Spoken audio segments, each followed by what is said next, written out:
اعوذ باللہ من الشیطان الرجیم بسم اللہ الرحمن الرحیم۔ اسلامک وظائف لائبریری کے معزز عزیز ناظرین کرامی، السلام علیکم ورحمۃ اللہ وبرکاتہ۔ ناظرین گرامی، امید کرتا ہوں کہ آپ خوش باش ہوں گے۔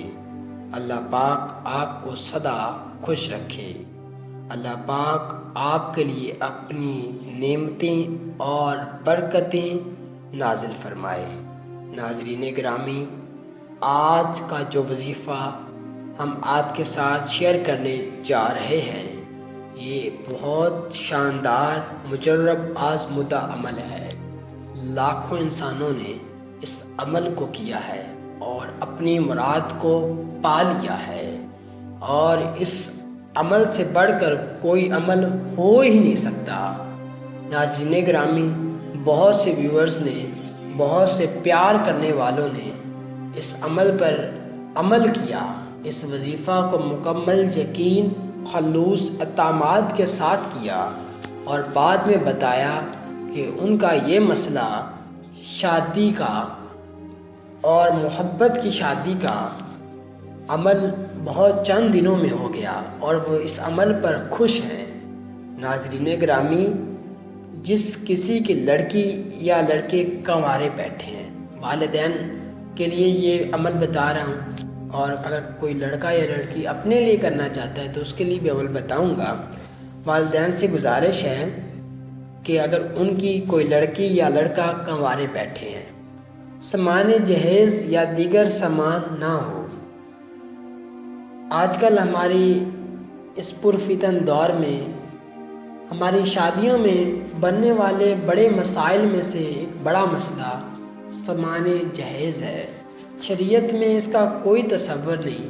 ہاں، حضرت سیدہ طیبہ طاہرہ مطہرہ حضرت بی فاطمہ زہرا سلام اللہ علیہا کو نبی پاک نے جہیز میں کچھ چند چیزیں عطا فرمائی تھیں جو ان کی آئندہ زندگی میں ان کے کام آئیں، لیکن ان چیزوں کے بارے میں جو آج کل ہم اپنی بیٹیوں کو دیتے ہیں، فضول خرچی ہے۔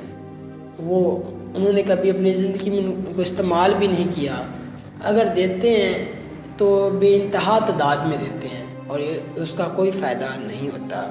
ناظرین گرامی، کوشش کریں کہ نکاح کو آسان بنائیں، جہیز سے نفرت کریں، کیونکہ اللہ پاک ایسی شادیوں کو پسند نہیں کرتا جس میں بہت سے اخرافات ہوں، ناجائز کام ہوں۔ ناظرین گرامی، یہ بھی والدین کے لیے، لڑکے والوں کے لیے ایک عذاب ہے، ایک مشکل ہے کہ وہ اپنی بیٹی بھی دیتے ہیں اور ساتھ سامان جہیز کے لیے اپنی ساری زندگی کی محنت بھی لگا دیتے ہیں۔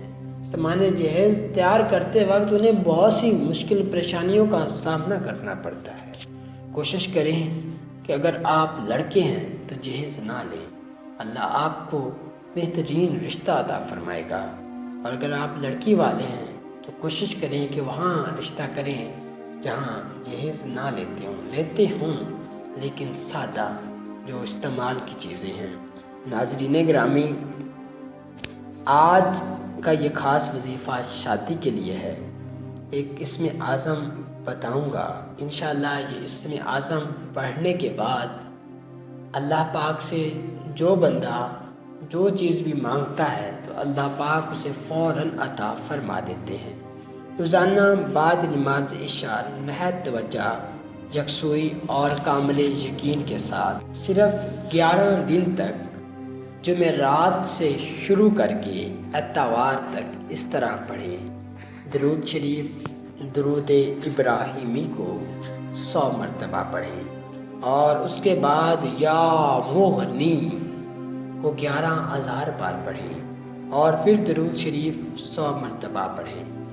یہ وظیفہ اتوار کو ختم کر دیں، مگر نمازیں ادا کرتے رہیں اور دیکھیں پردہ غیب سے کیا ظاہر ہوتا ہے۔ انشاءاللہ بہت ہی جلد شادی کے اسباب پیدا ہو جائیں گے۔ ناظرین گرامی، نماز فجر کے بعد سورج طلوع ہونے پر نماز اشراق ادا کریں اور 2 رکعت نماز نفل اس نیت سے پڑھیں کہ اللہ تعالیٰ اس لڑکے یا لڑکی کا اچھا رشتہ عطا کر دے۔ اگر آپ لڑکا یا لڑکی بذات خود عمل یہ کر رہے ہیں تو اپنے لیے دعا کریں اور بعد السلام اول و آخر 11 مرتبہ درود شریف پڑھ کر 100 مرتبہ اللہ پاک کے پاک نام یا لطیفو کو پڑھیں۔ انشاءاللہ بہت جلد رشتہ طے ہو جائے گا، مگر 5 نمازیں اپنے وقت پر ادا کرتے رہیں۔ اللہ پاک سے دعا ہے کہ اللہ پاک آپ کا رشتہ انتہائی خاص جگہ پر، اپنی پسندیدہ جگہ پر کرے، جو کہ آپ کی زندگی کو کامیاب اور پرسکون بنا دے، کیونکہ شادی کا مقصد ہی خوشی حاصل کرنا ہے، ایک اچھا دوست حاصل کرنا ہے، تاکہ آئندہ کی زندگی آسان اور پرامن اور پاکیزہ ہو جائے۔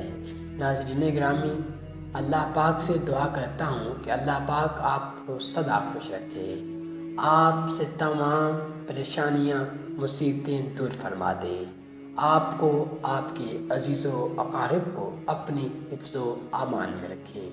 ناظرین گرامی، اگر آپ ہمارے یوٹیوب چینل پر پہلی بار آئے ہیں تو اس کو سبسکرائب کرنا نہ بھولیں، کیونکہ ہم ہر روز اس طرح کی اچھی اسلامک ویڈیوز اپلوڈ کرتے رہتے ہیں۔ جزاک اللہ خیرہ۔